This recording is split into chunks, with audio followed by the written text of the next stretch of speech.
ಮಧ್ಯಸ್ಯ ಶ್ರುತಿಸುನಯಮಾನೈಕವಿಷಯಾತ್ ಸ್ವತಂತ್ರಸ್ತಂತ್ರಜ್ಞೋ ಗುರುರಪಿ ಗುರೋರ್ಯಶ್ಚ ಜಗತಾಂ ವಿಮೂಢಾಯತ್ತತ್ವಂ ಪ್ರಕಟಮಿಹ ವೇತ್ತುಂ ಸುಮನಸೋ ಮುಕುಂದಂ ಧ್ಯಾಯಾಮಾಪಹತ ಕುಹಕಂ ತಂ ಸಮಹಸಾ ಸರ್ವವಿಘ್ನಃ ಪ್ರಶಮನಂ ಸರ್ವಸಿದ್ಧಿಕರಂ ಪರಂ ಸರ್ವಜೀವಪ್ರಣೇತಾರಂ ವಂದೇ ಜಗದಂ ಹರಿಂ ಕರೋತು ಮಮ ಕಲ್ಯಾಣಂ ಹರಿರ್ಹಯಮುಖಾಪಿತಃ ಗುರುಶ್ಚ ಮಧ್ವನಾಮಾ ಮೇ ವರದೋಸ್ತು ನಿರಂತರಂ ವಾಣಿತೆ ಕರವಣ್ಯಂಬ ಚರಣೋರತಿ ಸರ್ವದಾ ಮದ್ವಾಕ್ಯಸರಣೀರ್ಭೂಯಾತ್ ಶ್ರೀಮದಾಚಾರ್ಯಭಾವಗ ಸಮಾಶ್ರಯೇ ಗುರುಂ ಭಕ್ತ್ಯಾ ಮಹಾವಿಶ್ವಾಸಪೂರ್ವಕಂ ನಿಕ್ಷೇಪೆ ಸರ್ವಭಾರಾಂಶ್ಚ ಗುರೋ ಶ್ರೀಪಾದಪಂಕಜೇ. ಜಗನ್ನಾಥದಾಸರು ವಿಭೂತಿ ಸಂಧಿಯಲ್ಲಿ ಭಗವಂತನ ಅನೇಕ ರೂಪಗಳು ಅದರ ವರ್ಣನೆಯನ್ನು ತಿಳಿಸ್ತಾ ಇದ್ದಾರೆ. ಇವತ್ತು ಹೇಳುವಂಥ ಪದ್ಯ ಅಂತೂ ನಾವು ನಿತ್ಯ ಜೀವನದಲ್ಲಿ ಹತ್ತಿರವಾಗಿರುವಂಥ ಪದ್ಯ. ಎಷ್ಟು ಸುಂದರವಾಗಿ ಹೇಳ್ತಾರೆ ನೋಡಿ. ವಾರಿಯೊಳಗಿಪ್ಪತ್ನಾಲ್ಕು 32,000 ಮೇಲೆ 317 ರೂಪವು ಶ್ರೀ ತುಳಸೀದಳದಿ 161 ಪುಷ್ಪದಿ 3 ದಶದೀಪದೋಳ್ 403 ಸುಮೂರ್ತಿಗಳು ಗಂಧದೊಳಗಿರುತಿಹವು. ನಾವು ನಿತ್ಯದಲ್ಲಿ ಇವನ್ನೆಲ್ಲ ಪದಾರ್ಥಗಳನ್ನು ಉಪಯೋಗಿಸ್ತೀವಿ. ಈ ಪದಾರ್ಥಗಳನ್ನು ಉಪಯೋಗಿಸಬೇಕಾದ್ರೆ ಭಗವಂತನ ರೂಪಗಳನ್ನು ಚಿಂತನೆ ಮಾಡಿದರೆ ವಿಶೇಷವಾದ ಫಲ. ಮೊದಲನೇದಾಗಿ ನಾವು ದೇವರಿಗೆ ಅಭಿಷೇಕ ಮಾಡ್ತೀವಿ. ಎಲ್ರಿಗೂ ಗೊತ್ತಿರೋವಂಥದ್ದೇ. ಅಭಿಷೇಕ ಮಾಡಲಿಕ್ಕೆ ನಮಗೇನು ಬೇಕು? ನೀರು ಬೇಕು. ಆ ನೀರಿನಲ್ಲಿ ಅಭಿಷೇಕ ಮಾಡುವಂತಹ ವಾರಿ ಅಂದರೆ ನೀರಿನಲ್ಲಿ 24 ರೂಪದಿಂದ ಭಗವಂತ ಅಲ್ಲಿ ಇರ್ತಾನೆ. ಯಾಕೆ 24 ಯಾಕೆ ಅಂತ ನೀವು ಪ್ರಶ್ನೆ ಮಾಡಿಕೊಂಡ್ರೆ ಅದಕ್ಕೆ ಸಂಖ್ಯಾನಾಂ ವಾಮತೋಗತಿ ಬಹಳ ಸಾರಿ ಹಿಂದೆಲ್ಲ ನಾವು ಹೇಳಿದ್ದೀವಿ. ಇವತ್ತೂ ಒಂದು ಸಾರಿ ಹೇಳ್ತೀನಿ, ಇನ್ನೊಂದು ಸಾರಿ. 24 ಯಾಕೆ? ವಾ ರಿ 2 ಅಕ್ಷರ ಇದೆ, ಹೌದಾ? ವಾ ಎಷ್ಟನೇ ಅಕ್ಷರ? ಯಾ ರಾ ಲ ವ 4ನೇ ಅಕ್ಷರ, 4 ಅಂತ ಬರ್ಕೊಳ್ರಿ. ಇನ್ನು ರಿ ಇದೆ, ಯಾ ರ 2ನೇ ಅಕ್ಷರ, 2 ಅಂತ ಬರೀರಿ. ಅಂದರೆ 4 ಮತ್ತು 2 ಸಂಖ್ಯೆಯಲ್ಲಿ ಓದೋದು ಹೇಗೆ? ಸಂಸ್ಕೃತದಲ್ಲಿ ಸಂಖ್ಯಾನಾಂ ವಾಮತೋಗತಿ ಎಡಗಡೆಯಿಂದ ಓದುವಂಥದ್ದು. 24 ರೂಪಗಳು ನೀರಿನಲ್ಲಿ ಇರ್ತದೆ. ನಿತ್ಯದಲ್ಲಿ ದೇವರಿಗೆ ಅಭಿಷೇಕ ಮಾಡ್ತೀವಿ. ಈ ಅನುಸಂಧಾನ ಬರಬೇಕು. ನೀರಿನಲ್ಲಿ ಭಗವಂತನ ರೂಪಗಳು 24. ಜಗನ್ನಾಥದಾಸರ ಮಾತಿದು. ಶಾಸ್ತ್ರದ ಅಭಿಪ್ರಾಯವನ್ನು ತಿಳಿಗನ್ನಡದಲ್ಲಿ ನಮ್ಮಂಥ ಪಾಮರರಿಗೆ ಅರ್ಥ ಮಾಡಿಸ್ತಾ ಇದ್ದಾರೆ ಮಹಾಜ್ಞಾನಿಗಳು. 24 ರೂಪದಿಂದ ನೀರಿನಲ್ಲಿ ಇರ್ತಾನೆ. ಇನ್ನು 3,000 ಮೇಲೆ 3,000 ಮೇಲೆ ಪ್ಲಸ್ 2,000 ಅಂದರೆ 5,317 ಅಂದರೆ ಒಟ್ಟಾರೆಯಾಗಿ 5,317 ರೂಪದಿಂದ ಭಗವಂತ ತುಳಸಿ ದಳದಲ್ಲಿ ಸನ್ನಿಹಿತನಾಗಿರ್ತಾನೆ. ನಿತ್ಯದಲ್ಲಿ ನಾವು ಏರಿಸ್ತೀವಿಲ್ಲೋ ದೇವರಿಗೆ. ಗಂಡು ಮಕ್ಕಳು ಏರಿಸ್ತಾರೆ ಪೂಜಾ ಮಾಡಿ, ಹೆಣ್ಮಕ್ಳು ನೀರು ಹಾಕ್ತಾರೆ ತುಳಸಿ ಗಿಡಕ್ಕೆ. ಹಾಕಬೇಕಾದ್ರೆ ಈ ಚಿಂತನೆ ಮಾಡಬೇಕು. 5,317 ರೂಪದಿಂದ ತುಳಸಿ ದಳದಲ್ಲಿ ಭಗವಂತ ಇದ್ದಾನೆ. ಎಷ್ಟು ಸುಂದರವಾಗಿ ಹೇಳ್ತಾರೆ ನೋಡ್ರಿ. ಶ್ರೀ ತುಳಸಿ ದಳ, ಹೌದೋ ಇಲ್ಲೋ? ಅದಕ್ಕೂ ಎಲ್ಲ ವಿವರಣೆಯನ್ನು ಕೊಟ್ಟಿದ್ದಾರೆ. ತುಳಸಿ ಅಂತ ಇದೆ, ಹೌದೋ ಅಲ್ಲೋ? ತು ಅಂದರೆ ತಾ ಮೊದಲೇ ಅಕ್ಷರ 1 ಅಂತ ಬರ್ಕೊಳ್ಬೇಕು. ಲ 3ನೇ ಅಕ್ಷರ, ಯಾರ ಲ, ಯಾರ ಲ ವ 3ನೇ ಅಕ್ಷರ. ಆಮೇಲೆ ಸಿ 5ನೇ ಅಕ್ಷರ. ಹೀಗೆ ಕೂಡಿದರೆ 5,317 ರೂಪಗಳು ಆಗ್ತಾ ಇದ್ದಾವೆ. ಹೀಗೆ ಭಗವಂತ ತುಳಸಿ ದಳದಲ್ಲಿರ್ತಾನೆ. ಇನ್ನು ಪುಷ್ಪದೈ ಅಂದರೆ ದೇವರಿಗೆ ಏರಿಸುವಂತಹ ಪುಷ್ಪದೊಳಗೆ 161 ರೂಪದಿ ಭಗವಂತ ಇರ್ತಾನೆ. ಯಾರ ಲ ವ ಶೇಷ 6ನೇ ಅಕ್ಷರ, ಹೌದಾ? ಪ ಪುಷ್ಪ ಅಂತ ಆಗಬೇಕು ಇಲ್ಲೋ? ಪು ಅಂದರೆ ಪ ಮೊದಲನೇ 1 ಅಂತ ಬರ್ಕೊಳ್ಬೇಕು. ಶ ಯಾ ರ ಲ ವ ಶೇಷ 6ನೇ ಅಕ್ಷರ 6 ಅಂತ ಬರ್ಕೊಳ್ಬೇಕು. ಮತ್ತೆ ಪ ಬಕಲ, ಪುಷ್ಪ ಬಕಲ ಮತ್ತು 1 ಅಂತ ಬರ್ಕೋಬೇಕು. 1 6 1 ಸಂಖ್ಯಾನಾಂ ವಾಮತೋಗತಿ ಹೆಂಗೆ ಎಣಿಸಿದ್ರು 161 ಆಗ್ತದೆ. ಅಂದರೆ ದೇವರಿಗೆ ಏರಿಸುವಂತಹ ಪುಷ್ಪದಲ್ಲಿ 161 ರೂಪದಿಂದ ಇರ್ತಾನೆ ಭಗವಂತ. ಇನ್ನು ದೀಪದೋಳ್ ದಶಮೂರಧಿಕ ಅಂದರು. ದೀಪ ಅಂತ ಶಬ್ದ ಇದೆ. ದೀಪ ಅಂದರೆ ದೇವ್ರ ಮುಂದೆ ಹಚ್ಚುವಂಥ ದೀಪ. ಆ ದೀಪದಲ್ಲಿ 13 ರೂಪದಿಂದ ಇರ್ತಾನೆ. ಯಾಕೆ? ತ ತ ಧ ದೀಪ ಅಂತ ಆಗ್ಬೇಕಲ್ಲ. ದ ಮೊದಲನೇ ಅಕ್ಷರ. ಎಷ್ಟನೇ ಅಕ್ಷರ? ಅದು 3ನೇ ಅಕ್ಷರ. ತ ತ ಧ 3ನೇ ಅಕ್ಷರ, 3 ಅಂತ ಬರ್ಕೊಳ್ಬೇಕು. ಇನ್ನು ಪ ಪ ಭಮದೊಳಗೆ ಪ ಮೊದಲನೇ ಅಕ್ಷರ 1 ಅಂತ ಬರ್ಕೊಳ್ಬೇಕು. 3 1 ಉಲ್ಟಾ ಎಣಿಸಿದರೆ ಸಂಖ್ಯಾನಾಂ ವಾಮತೋಗತಿ 13 ರೂಪಗಳಿಂದ. ಅಂದರೆ ನೋಡಿ ಎಷ್ಟು ಸುಂದರವಾಗಿ ಹೇಳ್ತಾರೆ. ತುಳಸಿ ದಳದಲ್ಲಿ, ಆಮೇಲೆ ನೀರಿನಲ್ಲಿ, ಆಮೇಲೆ ಪುಷ್ಪದಲ್ಲಿ, ದೀಪದಲ್ಲಿ ಭಗವಂತನ ರೂಪಗಳನ್ನು ಹೇಳಿದರು. ಇನ್ನು 403 ಗಂಧದೋಳ್, ಗಂಧದಲ್ಲಿ 403 ರೂಪದಿಂದ ಭಗವಂತ ಇರ್ತಾನೆ. ಹೀಗೆ ಆ ಭಗವಂತನ ರೂಪಗಳನ್ನು ಚಿಂತನೆ ಮಾಡೋದು ಆ ವಿಭೂತಿಯ ಒಂದು ವೈಶಿಷ್ಟ್ಯತೆ, ಭಗವಂತನ ವಿಶೇಷ ಸನ್ನಿಧಾನ. ಅಂದರೆ ಈ ರೀತಿ ತಿಳಿದು ದೇವರ ಪೂಜೆಯನ್ನು ನಾವು ಮಾಡಬೇಕು ಅಂತ ಹೇಳ್ತಾರೆ. ಇನ್ನು ಅಷ್ಟದಳ ಸಹೃದಯ ಕಮಲಾಧಿಷ್ಟನು ತಾನಾಗಿ ಸರ್ವೋತ್ಕೃಷ್ಟ ಮಹಿಮನು ದಳಗಳಲ್ಲಿ ಸಂಚರಿಸತೊಳಗಿದ್ದು ದುಷ್ಟರಿಗೆ ದುರ್ಬುದ್ಧಿ ಕರ್ಮ ವಿಶಿಷ್ಟರಿಗೆ ಸುಜ್ಞಾನ ಧರ್ಮ ಸುಪುಷ್ಟಿಗೈಸುತ ಸಂತೈಪ ನಿರ್ದುಷ್ಟ ಸುಖಪೂರ್ಣ. ಭಗವಂತ ಕಾಲಕಾಲಕ್ಕೆ ಸುಬುದ್ಧಿಯನ್ನು ಕೊಡ್ತಾನೆ, ದುರ್ಬುದ್ಧಿಯನ್ನು ಹುಟ್ಟಿಸ್ತಾನೆ. ಅದನ್ನು ಈ ಪದ್ಯದಲ್ಲಿ ಹೇಳಿದರು. ಅಷ್ಟದಳ ಸಹೃದಯ ಕಮಲಾಧಿಷ್ಟನು, ಹೃದಯದ ಮಧ್ಯದಲ್ಲಿ ಅಷ್ಟದಳ ಕಮಲ ಇದೆ, ಅಲ್ಲಿ ಭಗವಂತ ಇರ್ತಾನೆ. ಇದ್ದು ಭಗವಂತ ಆ ದಳಗಳಲ್ಲಿ ಸಂಚಾರ ಮಾಡ್ತಾ ಇರ್ತಾನೆ. ಸಂಚಾರ ಮಾಡಿ ದುಷ್ಟರಿಗೆ ಮಿಥ್ಯಾಜ್ಞಾನ, ದುರ್ಮಾರ್ಗರು ಅಂತಂತಾರಲ್ಲ, ದುರ್ಬುದ್ಧಿ ಉಳ್ಳವರಿಗೆ, ಭಗವಂತನ ಭಕ್ತರಲ್ಲ ದ್ವೇಷಗಳು ಅಂತಿದ್ದಾರಲ್ಲ, ಅವರಿಗೆ ಅವನು ಯಾವಾಗಲೂ ಕೆಟ್ಟ ಕೆಲಸನೇ ಮಾಡಿಸ್ತಾನೆ. ಅವ್ರ ಯೋಗ್ಯತೆಯೇ ಅಷ್ಟಿರ್ತದೆ. ಇನ್ನು ಕರ್ಮ ವಿಶಿಷ್ಟರಿಗೆ ಒಳ್ಳೆಯ ಸುಜ್ಞಾನವನ್ನು ಕೊಟ್ಟು ಧರ್ಮ ಸುಪುಷ್ಟಿಗೈಸುತ್ತ ಅವರನ್ನು ಸಂತೈಸ್ತಾನೆ ಭಗವಂತ. ಅಂದರೆ ಸಜ್ಜನರಿಗೆ ಒಳ್ಳೆಯ ಬುದ್ಧಿಯನ್ನು ಪ್ರೇರಣೆ ಮಾಡ್ತಾನೆ, ದುಷ್ಟರಿಗೆ ಆ ದುರ್ಬುದ್ಧಿಯಿಂದ ಹಾಳಾಗೋ ಹಾಗೆ ಮಾಡ್ತಾನೆ. ಬೇಕಾದಷ್ಟು ಉದಾಹರಣೆಗಳಿದ್ದಾವೆ. ಒಬ್ಬರು ಹಿಂದೆ ಯಾರೊಬ್ಬರು ಕೇಳಿದ್ರು ಪ್ರಶ್ನೆಯನ್ನು, ಅರ್ಜುನನಿಗೆ ಉಪದೇಶ ಮಾಡಿದಂಥ ಭಗವಂತ ದುರ್ಯೋಧನನಿಗೂ ಒಂದ್ಸರಿ ಉಪದೇಶ ಮಾಡ್ಬೋದಾಗಿತ್ತಲ್ಲ. ಅದಕ್ಕೆ ನಾನು ಹೇಳಿದೆ, ದುರ್ಯೋಧನನಿಗೂ ಉಪದೇಶ ಮಾಡ್ಯಾನೆ ಭಗವಂತ, ಆದರೆ ಅವನ ಸ್ವಭಾವನೇ ಕಲಿ. ಕೆಲವರು ಇರ್ತಾರೆ ಹಾಗೆ, ನೀವು ಎಷ್ಟೇ ಹೇಳ್ರಿ ಏನೇ ಹೇಳ್ರಿ ಅವರು ತಮ್ಮ ಮಂಡ ಹಠವನ್ನು ಬಿಡೋದಿಲ್ಲ. ಅವರಿರೋದೇ ಹಾಗೆ, ನೀವೇನು ಮಾಡಿದ್ರು ಎಷ್ಟು ಹೇಳಿದ್ರು ಅವರು ತಿದ್ದುಕೊಳ್ಳೋರಲ್ಲ. ದುರ್ಯೋಧನ ಸಂಧಾನಕ್ಕೆ ಬಂದಾಗ ಭಗವಂತ ಹೇಳ್ತಾನೆ, ನೋಡು ಪಾಂಡವರು ಹುಲಿ ಇದ್ದ ಹಾಗೆ, ಕೌರವರು ನೀವು ಕಾಡಿದ್ದ ಹಾಗೆ. ಕಾಡು ಚೆನ್ನಾಗಿರಬೇಕು ಅಂದರೆ ಹುಲಿ ಬೇಕೇ ಬೇಕು. ಹುಲಿ ಇದ್ದರೆ ಕಾಡಿರ್ತದೆ, ಕಾಡಿದ್ದರೆ ಹುಲಿ ಇರ್ತದೆ, ಅದಕ್ಕೊಂದು ರಕ್ಷಣೆ ಇರ್ತದೆ. ಅಂದರೆ ನಿಮ್ಮ ಕೈಯಲ್ಲಿ ಏನಾಗಲ್ಲ ಅಂತ ಇಂಡೈರೆಕ್ಟ್ ಆಗಲ್ಲ ಹೇಳಿದ್ರೂ ಭಗವಂತ ಅವನು ಕೇಳಲಿಕ್ಕೆ ತಯಾರಿಲ್ಲ. ಅದು ಕಲಿಯ ಸ್ವಭಾವ. ಹಾಗೆ ಸಜ್ಜನರು ಅಂತ ಯಾರಿದ್ದಾರೋ ಅವರಿಗೆ ಭಗವಂತ ಒಳ್ಳೆಯದನ್ನು ಪ್ರಚೋದನೆ ಮಾಡ್ತಾನೆ, ಅವರಿಂದ ಕರ್ಮವನ್ನು ಮಾಡಿಸ್ತಾನೆ.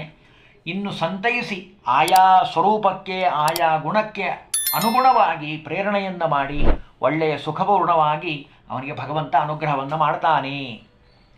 ಇನ್ನು ಪದಾರ್ಥಗಳಾಯಿತು, ನಮ್ಮ ಶರೀರನೂ ಬಂತು. ಶರೀರದ ಬಗ್ಗೆ ಹೇಳ್ತಾರೆ, ನಮ್ಮ ಶರೀರ ಹೇಗಿರ್ತದೆ, ಅದರಲ್ಲಿ ಹೇಗೆ ಭಗವಂತ ನಿಯಾಮನೆ ಮಾಡ್ತಾನೆ.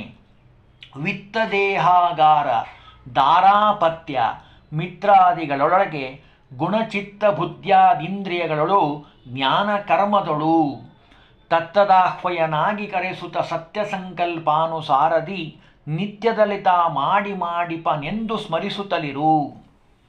ನೋಡಿ ಭಗವಂತ ವಿತ್ತ ಅಂದರೆ ಸಂಸ್ಕೃತ ಹಣ, ಸ್ವರ್ಣ, ಬಂಗಾರ ಅಂತ ನಾವೇನು ಕರಿತೀವಲ್ಲ, ಅದರಿಂದ ನಿರ್ಮಿತವಾದದ್ದು. ಹಿಂದೆಲ್ಲ, ಈಗೆಲ್ಲ ಕಬ್ಬಿಣ ಸ್ಟೀಲ್ ಬಂದಿದೆ ನಾಣ್ಯಗಳು, ಹಿಂದೆಲ್ಲ ಬಂಗಾರದ ನಾಣ್ಯಗಳು. ಬೆಳ್ಳಿಯ ನಾಣ್ಯಗಳನ್ನು ದಕ್ಷಿಣೆಯಾಗಿ ಕೊಡ್ತಿದ್ರು ಅಂತ ನಾವು ಹಿರಿಯರಿಂದ ಕೇಳಿದ್ದೇವೆ. ಅಷ್ಟು ಶ್ರೀಮಂತವಾದ ಭವ್ಯವಾದ ಭಾರತೀಯ ಸಂಸ್ಕೃತಿ ಪರಂಪರೆ. ಬಂಗಾರದ ನಾಣ್ಯಗಳನ್ನು ಕೊಡೋರು ದಕ್ಷಿಣಾ ರೂಪದಲ್ಲಿ. ಅಂತಹ ವಿತ್ತ, ಸ್ವರ್ಣಾದಿ ರಜತಾದಿ ನಿರ್ಮಿತವಾದಂತಹ ದ್ರವ್ಯಗಳು, ದೇಹ ಅಂದರೆ ಪಂಚಭೌತಿಕವಾಗಿರುವಂತಹ ಈ ಸ್ಥೂಲವಾದ ದೇಹ, ಆಗಾರ ಅಂದರೆ ಮನಿಯಾಗಿರಬಹುದು, ದಾರ ಅಂದರೆ ಹೆಂಡತಿ, ಆಪತ್ಯ ಅಂದರೆ ಪುತ್ರರಾಗಿರಬಹುದು ಅಥವಾ ಪುತ್ರಿಯರಾಗಿರಬಹುದು, ಮಿತ್ರ ಆಪತ್ಕಾಲದಲ್ಲಿ ತ್ರಾಯತೆ ರಕ್ಷಣೆ ಮಾಡುವಂಥ ಸ್ನೇಹಿತ ಆದಿಗಳೊಳಗೆ, ಇವರೆಲ್ಲರ ಒಳಗೆ ಗುಣ ಅಂದರೆ ಸತ್ವಾದಿ ಗುಣತ್ರಯಗಳು, ಚಿತ್ತ ಅಂದರೆ ಮನೋವೃತ್ತಿಯಾಗಿರುವಂಥ ಚಿತ್ತ, ಬುದ್ಧಿಯಾದಿ ಮನೋವೃತ್ತಿಯಾಗಿರುವಂಥ ಬುದ್ಧಿಯಾಗಿರಬಹುದು. ಅದರ ಆದಿಶಬ್ದದಿಂದ ಮನಸ್ಸು, ಬುದ್ಧಿ, ಚಿತ್ತ, ಅಹಂಕಾರ, ಅಂತಃಕರಣ, ಇಂದ್ರಿಯಗಳೊಳಗೆ 5 ಜ್ಞಾನೇಂದ್ರಿಯ, 5 ಕರ್ಮೇಂದ್ರಿಯ, ಇಂದ್ರಿಯಗಳೊಳೋಳು ಕರ್ಮದೋಳು ಅಂತಾನೆ ಭಗವಂತ ಜಗನ್ನಾಥದಾಸರು. ತದ್ದದಾಹ್ವಯನಾಗಿ ಅಂದರೆ ಆಯಾ ನಾಮಗಳಿಂದ ಕರೆಸ್ಕೊಳ್ತಾ ಭಗವಂತ ಸತ್ಯ ಸಂಕಲ್ಪಾನುಸಾರ ಅವನೇನು ಮಾಡ್ತಾನೆ, ನಿತ್ಯದಲ್ಲಿ ತಾ ಮಾಡಿಪನೆಂದು ಚಿಂತಿಸುತ್ತಿರು.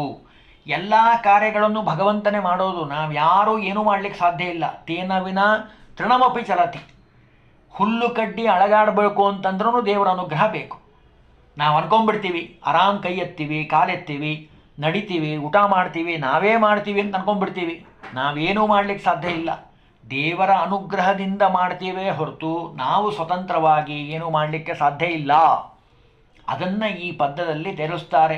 ನಿತ್ಯದಲ್ಲಿ ತಾ ಮಾಡಿಪನೆಂದು. ನಮ್ಮ ದೇಹದಲ್ಲಿ, ನಮ್ಮ ದೇಹ ಅಂತಲ್ರಿ, ಇಡೀ ಬ್ರಹ್ಮಾಂಡದಲ್ಲಿ ನಡೆಯೋದೇ ಭಗವಂತನಿಂದ ಅಂತ ಚಿಂತನೆ ಮಾಡಿ ಆ ಭಗವಂತನನ್ನು ಸ್ಮರಣೆ ಮಾಡು ಅಂತ ಈ ಪದ್ಯದಲ್ಲಿ ಹೇಳಿದರು. ಇನ್ನು ಭಾವದ್ರವ್ಯ ಕ್ರಿಯೆಗಳೆನಿಸುವ ಈ ವಿಧಾದ್ವೈತ ತ್ರಯಂಗಳ ಭಾವಿಸುತ್ತ ಸದ್ಭಕ್ತಿಯಲ್ಲಿ ಸರ್ವತ್ರ ಮರೆಯದಲೇ ತಾವಕನು ತಾನೆಂದು ಪ್ರತಿದಿನ ಸೇವಿಸುವ ಭಕ್ತರಿಗೆ ತನ್ನನು ಈವ ಕಾವ ಕೃಪಾಳು ಕರಿವರ ಗೊಲಿದ ತೆರನಂತೆ. ಎಷ್ಟು ಸುಂದರವಾದ ಉದಾಹರಣೆಯನ್ನು ಕೊಡ್ತಾರೆ ಅಂದರೆ, ಭಾವಾದ್ವೈತ, ದ್ರವ್ಯಾದ್ವೈತ, ಕ್ರಿಯಾದ್ವೈತ ಅಂತ 3 ಇದೆ. ಬಹಳ ಮುಖ್ಯವಾದ ವಿಷಯಗಳು. ಮಹದಾಧಿಕಾರಿಗಳಲ್ಲಿ, ಪ್ರಕೃತಿ ತದ್ಗುಣಾಖ್ಯ ಕಾರಣಗಳಲ್ಲಿ ಇದ್ದಂತಹ ಭಗವದ್ರೂಪಗಳಿಗೆ ಐಕ್ಯ ಚಿಂತನೆ ಮಾಡೋದೇ ಭಾವಾದ್ವೈತ. ಇನ್ನು ದ್ರವ್ಯಾದ್ವೈತ ಅಂದರೆ ಆತ್ಮ ಜಾಯಾದಿಗಳಲ್ಲಿ, ಅರ್ಥಕಾಮಾದಿಗಳಲ್ಲಿ ವಿದ್ಯಮಾನವಾಗಿರುವಂತಹ ಭಗವದ್ರೂಪಗಳಿಗೆ ಪರಸ್ಪರ ಐಕ್ಯ ಚಿಂತನೆಯನ್ನು ಮಾಡೋವಂಥದ್ದೇ ಭಗವದೀನ. ಅದು ದ್ರವ್ಯಾದ್ವೈತ ಅಂತ ಕರೀತಾರೆ. ಇನ್ನು ಕ್ರಿಯಾದ್ವೈತ ಅಂದರೆ ಮನೋವಾಕ್ಕಾಯ ಕರ್ಮಗಳಿಂದ, ಅಂದರೆ ಮಾತಿನಿಂದ, ಮನಸ್ಸಿನಿಂದ, ಶರೀರದಿಂದ ಮಾಡೋಂತಹ ಸರ್ವಕರ್ಮಗಳಲ್ಲಿ ವಿದ್ಯಮಾನವಾದಂತಹ ಭಗವದ್ರೂಪಗಳಿಗೆ ಐಕ್ಯ ಚಿಂತನೆ ಮಾಡುವಂಥದ್ದು, ಪರಸ್ಪರವಾಗಿ ಒಂದು ಅಂತ ಚಿಂತನೆ ಮಾಡುವಂಥದ್ದು ಅರ್ಪಣ ಕ್ರಿಯಾದ್ವೈತ ಅಂತ ಕರೀತಾರೆ. ಇನ್ನು ಭಾವ, ದ್ರವ್ಯ, ಕ್ರಿಯೆ ಇವೆಲ್ಲವನ್ನೂ ಭಾಗವತದಲ್ಲಿ ಬಹಳ ವಿಸ್ತಾರವಾಗಿ ಹೇಳ್ತಾರೆ. ಇನ್ನು ಈ 3 ಏನಿದೆ ಅಲ್ಲ, ಈ 3 ಯಾರು ಚಿಂತನೆ ಮಾಡ್ತಾರೋ, ಅಂದರೆ ಎಲ್ಲ ರೂಪಗಳು ಒಂದೇ, ನೇಹ ನಾನಾಸ್ತಿ ಕಿಂಚನ, ಭಗವಂತನ ರೂಪಗಳಿಗೆ ರಾಮ, ಕೃಷ್ಣ, ವೇದವ್ಯಾಸ, ಹಯಗ್ರೀವ, ಕಪಿಲ, ಮಹಿದಾಸ, ಯಜ್ಞ, ಧನ್ವಂತರಿ, ಯಾವುದೇ ರೂಪ ಆಗಿರಬಹುದು, ಎಲ್ಲ ರೂಪಗಳು ಒಂದೇ, ಯಾವ ಭೇದವೂ ಇಲ್ಲ. ಭಗವಂತನ ಅವಯವಗಳಿಗೆ ಭೇದ ಇಲ್ಲ, ಭಗವಂತನ ರೂಪಗಳಿಗೆ ಭೇದ ಇಲ್ಲ, ಮೂಲ ರೂಪಕ್ಕೆ, ಅವತಾರ ರೂಪಕ್ಕೆ ಭೇದ ಇಲ್ಲ ಅಂತ ಯಾರು ಚಿಂತನೆ ಮಾಡ್ತಾರೋ ಅಂಥವರನ್ನು ಭಗವಂತ ಏನು ಮಾಡ್ತಾನೆ, ಸರಳವಾಗಿ ಹೇಳೋದಾದರೆ ಕೃಪಾಳು ತನ್ನನು ಈವ, ತನ್ನನ್ನೇ ಕೊಡ್ತಾನಂತೆ ಭಗವಂತ. ಹೇಗೆ? ಕರಿವರ ಗೊಲಿದ ತೆರನಂತೆ. ಕರಿರಾಜನಿಗೆ ತನ್ನನ್ನೇ ಹೇಗೆ ಕೊಟ್ನೋ, ಒಲದ್ನೋ, ಭಗವಂತ ಅನುಗ್ರಹ ಮಾಡಿದ್ನೋ ಹಾಗೆ ಸಂರಕ್ಷಣೆಯನ್ನು ಮಾಡ್ತಾನೆ ಎಲ್ಲ ಕಾಲದಲ್ಲಿ. ಅಂದರೆ ನೋಡಿ, ಭಗವಂತನನ್ನು ಚಿಂತನೆ ಮಾಡೋದ್ರಿಂದ, ಅವನನ್ನು ಉಪಾಸನೆ ಮಾಡೋದ್ರಿಂದ ಆಗುವಂತಹ ಲಾಭವನ್ನು ಇಲ್ಲಿ ತಿಳಿಸ್ತಾರೆ. ಇನ್ನು ಮುಂದೆ ಹೇಳ್ತಾರೆ, ಬಾಂದಳವೆ ಮೊದಲಾದ ಒಂದುದರಲ್ಲಿ ಪೂಜಾ ಸುಸಾಧನ ವೆಂದೆನಿಸುವ ಪದಾರ್ಥಗಳು ಬಗೆ ಬಗೆಯಲ್ಲಿ ನೂತನದಿ ಸಂದಣಿಸಿಕೊಂಡಿಹವು ಧ್ಯಾನಕ್ಕೆ ತಂದಿನಿತು ಚಿಂತಿಸಿ ಸದಾ ಗೋವಿಂದನರ್ಚಿಸಿ ನೋಡು ನಲಿದಾಡು ಕೊಂಡಾಡು. ನೋಡಿ, ಬಾಂದಳ ಅಂದರೆ ಆಕಾಶ, ಆಕಾಶವೇ ಮೊದಲಾದ 5 ಪಂಚಭೂತಗಳಿದ್ದಾವೆ, ನಮಗೆಲ್ಲ ಕಣ್ಣಿಗೆ ಕಾಣಿಸುವಂಥದ್ದು. ಆಚಾರ್ಯರ ಸಿದ್ಧಾಂತ ಅಂದರೆ ಅಷ್ಟು ಪ್ರಮಾಣಬದ್ಧವಾಗಿರುವಂಥದ್ದು. ಬಾಂದಳ ಅಂದರೆ ಮೊದಲನೇದ್ದು ಆಕಾಶ, ಇದರ ಗುಣ ಶಬ್ದ, ವಾಯು ಇದರ ಗುಣ ಸ್ಪರ್ಶ, ತೇಜಸ್ಸು ಅಂದರೆ ಅಗ್ನಿ ಇದರ ಗುಣ ರೂಪ, ಅಪ ಇದರ ಗುಣ ರಸ, ಪೃಥಿವಿ, ಹೀಗೆ 5 ಇದ್ದಾವೆ, ಎಲ್ರಿಗೂ ಗೊತ್ತಿರುವಂಥದ್ದೇ. ಈ 5 ಭೂತಗಳೊಳಗೆ, ಪಂಚಭೂತಾತ್ಮಕ ಪ್ರಪಂಚದೊಳಗೆ ಭಗವಂತ ಅಲ್ಲೆಲ್ಲ ಕಡೆನೂ ಇದ್ದು ಎಲ್ಲವನ್ನು ಸ್ವೀಕಾರ ಮಾಡ್ತಾನೆ. ಶಬ್ದ ಸ್ಪರ್ಶ ರಸರೂಪ ಗಂಧ, ಆ 5ರಲ್ಲೂ ಭಗವಂತ ಇದ್ದು ಭಗವಂತ ಯಾವಾಗಲೂ ನಮ್ಮನ್ನು ರಕ್ಷಣೆ ಮಾಡ್ತಾನೆ. ಶಬ್ದ ಇದೆ, ಒಳ್ಳೆಯ ನಾದ ಬರ್ತದೆ, ಯಾವತ್ತೂ ಸ್ವರಗಳು ಇರ್ತಾವೆ, ಎಲ್ಲ ಕಡೆ ಇರ್ತಾವೆ. ಸ್ಪರ್ಶ ಇದೆ, ಸ್ಪರ್ಶ ಮಾಡಿದ ಕೂಡಲೇ ತ್ವಗೇಂದ್ರಿಯ ಚರ್ಮಕ್ಕೆ ಗೊತ್ತಾಗ್ತದೆ ಸ್ಪರ್ಶ ಮಾಡ್ತಾ ಇದ್ದಾರೆ ಅಂತ, ಅದರಿಂದನೂ ಭಗವಂತ ಅನುಗ್ರಹ ಮಾಡ್ತಾನೆ, ಅಲ್ಲೂ ಇರ್ತಾನೆ. ಇನ್ನು ರೂಪ ಇದೆ, ಕಣ್ಣಿನಿಂದ ನೋಡ್ತೀವಿ ಅನೇಕ ಪದಾರ್ಥಗಳು, ಅದರಲ್ಲೂ ಭಗವಂತ ಇದ್ದಾನೆ. ರಸ ಇದೆ, ಊಟ ಮಾಡ್ತೀವಿ, ನಾಲಿಗೆ ಅದು ಗೊತ್ತಾಗ್ತದೆ, ಅಲ್ಲೂ ಭಗವಂತ ಇದ್ದಾನೆ. ಗಂಧ ಇದೆ, ವಾಸನೆ ಗೊತ್ತಾಗ್ತದೆ, ಅನೇಕ ವಿಧವಾದ ವಾಸನೆಗಳು. ಮೊನ್ನೆ ಯಾರೋ ಹೇಳ್ತಿದ್ರು 50,000ಕ್ಕೂ ಹೆಚ್ಚು ಬೇರೆ ಬೇರೆ ರುಚಿಗಳನ್ನು ಗ್ರಹಿಸೋಂತಹ ಶಕ್ತಿ ನಾಲಿಗೆ ಕೊಟ್ಟಿದ್ದಾನಂತೆ. 50,000ಕ್ಕೂ ಹೆಚ್ಚು ಅಂದರೆ ಎಂಥ ನಿರ್ಮಾಣ ಇರ್ಬೋದು ಭಗವಂತನ ಒಂದು ನಾಲಿಗೆಗೆ. ಇಷ್ಟೊಂದು ಶಕ್ತಿ ಇದೆ, ಇನ್ನೂ ಹೆಚ್ಚಿರ್ಬೋದೇನೋ ಅಂತ ಅನಿಸ್ತದೆ. ಅಷ್ಟು ಆ ನಾಲಿಗೆಗಿರುವಂತಹ ಶಕ್ತಿ. ಇಂಥದ್ದನ್ನು ತಿಳಿದು ಈ ರೀತಿಯಾಗಿ ಭಗವಂತ ಇದ್ದಾನೆ ಅಂತ ತಿಳಿದು ಧ್ಯಾನಕ್ಕೆ ತಂದು ಇನಿತು ಯಾರು ಪೂಜಾ ಮಾಡ್ತಾರೋ, ಚಲ ಆಗಿರಬಹುದು ಅಚಲ ಆಗಿರಬಹುದು, ಪ್ರತಿಮೆಗಳಲ್ಲಿ ಚಿಂತನೆ ಮಾಡೋಂಥವನಿಗೆ ಭಗವಂತ ಏನು ಮಾಡ್ತಾನೆ, ಚಿಂತಿಸಿ ಸದಾ ಗೋವಿಂದನರ್ಚಿಸಿ ನೋಡು ನಲಿದಾಡು ಕೊಂಡಾಡು. ಈ ರೀತಿಯಾಗಿ ಭಗವಂತನನ್ನು ಯಾರು ನಿತ್ಯದಲ್ಲಿ ಪೂಜಾ ಮಾಡ್ತಾರೋ, ಅನುಸಂಧಾನ ಮಾಡ್ತಾರೋ ಅವರಿಗೆಲ್ಲ ರೀತಿಯ ಸೌಖ್ಯವನ್ನು ಭಗವಂತ ಕೊಡ್ತಾ ಇದ್ದಾನೆ. ಇನ್ನು ಜಲಜನಾಭನ ಮೂರ್ತಿ ಮನದಲ್ಲಿ ನೆಲೆಗೊಳಿಸಿ ನಿಶ್ಚಲ ಭಕುತಿಯಲ್ಲಿ ಚಳಿ ಬಿಸಿಲು ಮಳೆಗಾಳಿಗಳ ನಿಂದಿಸದೆ ನಿತ್ಯದಲ್ಲಿ ನೆಲದಲಿಹ ಗಂಧವೇ ಸುಗಂಧವು, ಜಲವೇ ರಸರೂಪವೇ ಸುದೀಪವು, ಎಲರು ಚಾಮರ ಶಬ್ದವಾದ್ಯಗಳನ್ನರ್ಪಿಸಲು ಒಲಿಬಾ. ನೋಡಿ, ಇದು ನಿತ್ಯದಲ್ಲಿ ನಾವು ಎಲ್ಲರೂ ಮಾಡಲಿಕ್ಕೆ ಬರುವಂಥದ್ದು. ದೇವರ ಪೂಜೆಯನ್ನು ಮಾಡಬೇಕು ಅಂದರೆ ಎಲ್ಲ ಪದಾರ್ಥಗಳು ಬೇಕು. ನಮ್ಮ ಹತ್ರ ಆ ಎಲ್ಲ ಪದಾರ್ಥಗಳಿಲ್ಲ ಅಂತ ಅಂದ್ಕೊಳ್ಳೋಣ. ಇದ್ದವರು ಮಾಡಬೇಕು, ಇಲ್ಲದೇ ಇರೋರು ಮಾಡಬೇಕು. ಅತ್ಯಂತ ಸರಳವಾಗಿ ಭಗವಂತನ ಪೂಜಾ ಮಾಡೋದು ಹೇಗೆ ಅಂತ ಜಗನ್ನಾಥದಾಸರು ಈ ಪದ್ಯದಲ್ಲಿ ತೋರಿಸಿದರು. ಜಲಜನಾಭನ ಮೂರ್ತಿ ಮನದಲ್ಲಿ, ಭಗವಂತನ ಮೂರ್ತಿಯನ್ನು ಮನಸ್ಸಿನಲ್ಲಿ ಮೊದಲು ಚಿಂತನೆ ಮಾಡಬೇಕು. ಭಕ್ತಿಯಿಂದ ಮಹಾತ್ಮ ಜ್ಞಾನಪೂರ್ವಕವಾಗಿ ನಿಶ್ಚಲ ಭಕ್ತಿಯಿಂದ ಆ ಭಗವಂತನ ರೂಪವನ್ನು ಧ್ಯಾನ ಮಾಡಬೇಕು. ಚಳಿಯಾಗಲಿ, ದೇಹಕ್ಕೆ ಉಪದ್ರವಪಡಿಸುವಂತಹ ಚಳಿ, ಬಿಸಿಲಾಗಲಿ ಅಥವಾ ಮಳೆಯಾಗಲಿ ಗಾಳಿಯಾಗಲಿ ಇವುಗಳನ್ನು ನಿಂದಿಸದೆ. ಮಳೆ ಬಂತ ಜೋರಾಗಿ ಬೈತಾರೆ ಜನ, ಭಾರಿ ತೊಂದರೆ ಕೊಡ್ತಾ ಇದ್ರಿ ಮಳೆ. ಬಿಸಿಲು ಬಂತ ಅದಕ್ಕೂ ಬೈತಾರೆ, ಬರಲಿಲ್ಲ ಅಂದರೂ ಬೈತಾರೆ, ಬಂದರೂ ಬೈತಾರೆ. ಹೆಚ್ಚು ಬಂದರೂ ಬೈತಾರೆ, ಕಡಿಮೆ ಬಂದರೂ ಬೈತಾರೆ, ಒಟ್ಟು ಬೈಯೋದು ಬಿಡಲ್ಲ, ಜನ ಬೈತಾರೆ. ಅದಕ್ಕೆ ಜಗನ್ನಾಥದಾಸರು ಹೇಳಿದರು, ನಿಂದಿಸದೆ. ಚಳಿ ಬಿಸಿಲು ಮಳೆ ಗಾಳಿ ಯಾವುದನ್ನು ನಿಂದಿಸಬೇಡ. ನಿಂದಿಸದೆ ನಿತ್ಯದಲ್ಲಿ ಅವು ತನ್ಪಾಡಿ ತಾವು ಬರ್ತಾವೆ. ಎಲ್ಲ ಭಗವಂತನ ನಿರ್ಮಾಣ, ಕಾಲಕಾಲಕ್ಕೆ ಭಗವಂತ ಸರಿಯಾಗಿ ವ್ಯವಸ್ಥೆ ಮಾಡಿದ್ದಾನೆ, ಎಲ್ಲ ಬರ್ತದೆ. ಯಾವುದೇ ಕಾರಣಕ್ಕೂ ನಿಂದಿಸಬೇಡ. ನಿತ್ಯದಲ್ಲಿ ಪಂಚಭೂತಗಳಿದ್ದಾವಲ್ಲ ಅದರಿಂದನೇ ತೆಗೆದುಕೊಂಡು ಭಗವಂತನ ಅರ್ಚನೆ ಮಾಡೋದು ಹೇಗೆ ಅಂತ ತೋರಿಸಿದರು. ಈಗ ಗಂಧ ಏರಿಸಬೇಕು, ನಿತ್ಯದಲ್ಲಿ ಪೂಜಾ ಮಾಡಬೇಕಾದ್ರೆ ಗಂಧ ಏರಿಸ್ತೀವಿ. ಈಗ ಮತ್ತೆ ನಾವು ಮನಸ್ಸಿನಲ್ಲಿ ಪೂಜಾ ಮಾಡ್ತಾ ಇದ್ದೀವಲ್ಲ, ಅಲ್ಲಿ ಗಂಧ ಏರಿಸೋದು ಹೇಗೆ ಅಂತ ಕೇಳಿದರೆ, ನೆಲದಲಿಹ ಪೃಥ್ವಿಯಲ್ಲಿರುವಂಥ ಪರಿಮಳ ಇದೆ ಅಲ್ಲ, ಮಳೆ ಬಂದಾಗ ಒಳ್ಳೆ ಸುವಾಸನೆ ಬರ್ತದೆ, ನೀರ ಮೇಲೆ ಆ ಭೂಮಿ ಮೇಲೆ ಬಿದ್ದಾಗ ಆ ಸುವಾಸಿತವಾದ ಗಂಧ, ಅದೇ ಗಂಧ ಭಗವಂತನಿಗೆ ಏರಿಸಬೇಕಂತೆ. ಪರಿಮಳ, ನೆಲದಲಿಹ ಪರಿಮಳ, ಆ ಗಂಧವನ್ನು ದೇವರಿಗೆ ಏರಿಸಬೇಕು. ಸುಗಂಧವು. ಇನ್ನು ಜಲವೇ ರಸ, ಒಳ್ಳೆ ಮಳೆ ಬರ್ತದೆ, ನದಿಗಳಲ್ಲಿ ನೀರಿದೆ, ಅದೇ ಭಗವಂತ ನಿನಗಿದು ಅಭಿಷೇಕಕ್ಕೆ ಇರುವಂತಹ ನೀರು ಅಂತ ಸಮರ್ಪಣೆ ಮಾಡಬೇಕು. ಇನ್ನು ರೂಪ, ಅಗ್ನಿ ಇದೆ, ಆ ರೂಪವೇ ನಿನ್ನ ಮುಂದೆ ಹಚ್ಚಿರುವಂತಹ ದೀಪ. ರೂಪವೇ ಸುದೀಪವು ಮಂಗಳಾರತಿ ಎಲ್ಲವೂ ಬಂತು ಅದರೊಳಗೆ. ಅಂದರೆ ನೋಡಿ ಎಷ್ಟು ಸುಲಭ ಮಾಡಿಕೊಟ್ರು ನೋಡ್ರಿ ಭಗವಂತನ ಪೂಜಾ ಮಾಡೋ ವಿಧಾನ ಹೇಗೆ. ಇನ್ನು ಎಲರು ಚಾಮರ, ಉಸಿರಾಟ ಆಡ್ತೀವಲ್ಲ ನಾನಾ ವಿಧವಾಗಿ, ಅವೆಲ್ಲವೂ ನಿನಗೆ ಚಾಮರ ಇದ್ದ ಹಾಗೆ, ಅಥವಾ ಗಾಳಿ ಸಂಚಾರ ಆಗಿರ್ಬೋದು. ನಾವು ಉಸಿರಾಡಿದರೂ ಅಷ್ಟೇ, ಗಾಳಿ ಸಂಚಾರ ಎರಡೂ ವಾಯುದೇವರೇ ಮಾಡೋದು, ನಮ್ಮ ಕೈಯಲ್ಲಂತೂ ಏನು ಮಾಡಲಿಕ್ಕೆ ಸಾಧ್ಯ ಇಲ್ಲ. ಸುತ್ತಲೂ ಹರಿಯುವಂತಹ, ಸುತ್ತಲೂ ಕಾಣುವಂತಹ ಎಲ್ಲ ವಾಯು ಇದೆ ಅಲ್ಲ, ಅದು ನಿನಗೆ ಚಾಮರ ಇದ್ದ ಹಾಗೆ. ಎಲ್ಲ ಪೂಜಾದ್ಮೇಲೆ ಮಾಡ್ತಾರೆ ನೋಡ್ರಿ, ಛತ್ರಂ ಸಮರ್ಪಯಾಮಿ, ಚಾಮರಂ ಸಮರ್ಪಯಾಮಿ, ಅದೇ ಇದು. ಅದನ್ನು ಇಲ್ಲಿ ಹೇಳಿದರು ಎಲ್ಲರ ಚಾಮರ.